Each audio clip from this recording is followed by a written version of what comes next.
All right, fans of music, welcome back. It's Dave. It's the Real Music Observer, observing real music in real time for real people just like you, right there, and me right here. Steve Perry has officially left the building. If you watch the original VH1 Behind the Music documentary, there's a part where Ross Valory talks about what happened during the 1980s when he wanted to talk to Steve Perry. He did that thing where he was like reaching out, and he said, we had this joke. Steve Perry has left the building. He's kind of checked out mentally. He's just checked out. Now, knowing what we know, back in those days, we know that Steve Perry had kind of checked out as he was burnt, crispy, toasty, all those words.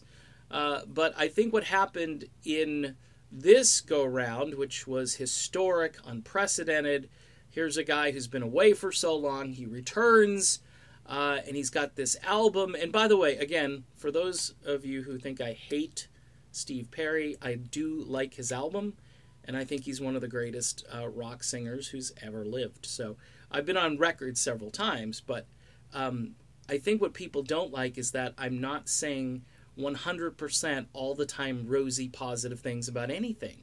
And I'm branded a hater. I hate Steve Perry. I've said hateful things supposedly because I've critiqued his album, or I've critiqued his promotion style, or whatever, or I don't like never mind. I was going to say something, but I held back. Maybe I'll throw that over on Patreon.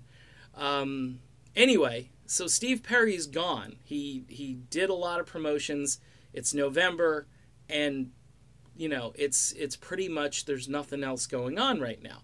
Now, why is that? I think Steve Perry, even though he made this promise to his late girlfriend, I think he's a creature of anonymity. He's a creature of seclusion, and he made the promise, he kept the promise, but now I think he's just going to go back. I really do. Maybe he'll create music, but I heard through some pretty reliable people that this album was in the making for probably a decade. And there were a lot of starts and stops, and then finally, everything came together about 2 years ago. That's why back in 2016 I was thinking, hey, it's going to drop, because I had heard that things were starting to move along, and then it didn't, and then of course last year it didn't, and then finally we got it this year. I just think Perry moves at his own pace. He does what he wants to do, and most of his fans are happy, that he's back, that he made an appearance, but I wouldn't expect a lot more from Perry. A lot of people are asking me, you think he's going to tour? I would say no. If you're going to ask me right now, there's no indication that he's going to go on tour. He might do a one-off appearance here. Imagine a New Year's Eve concert with Steve Perry. I think that would be pretty cool. Now, it's not like Perry's going to do arena rock, though, so it depends on how somber you want to be on New Year's Eve. This thing, I got a few people who are, holdouts. He's gonna reunite with Journey next year. No, he's not. He's not gonna reunite with Journey next year. I don't even know if Journey's gonna ever reunite the way they were. Yes, they're playing a gig, I guess, at a casino in a few weeks in December there.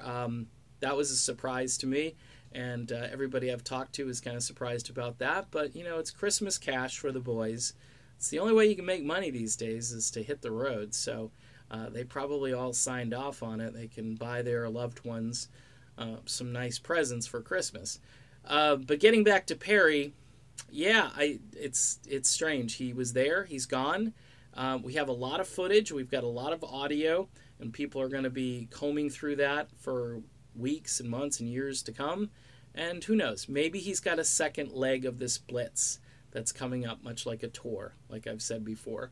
But for now, as Ross Valory once said, Steve Perry has left the building. All right. See you soon, everybody.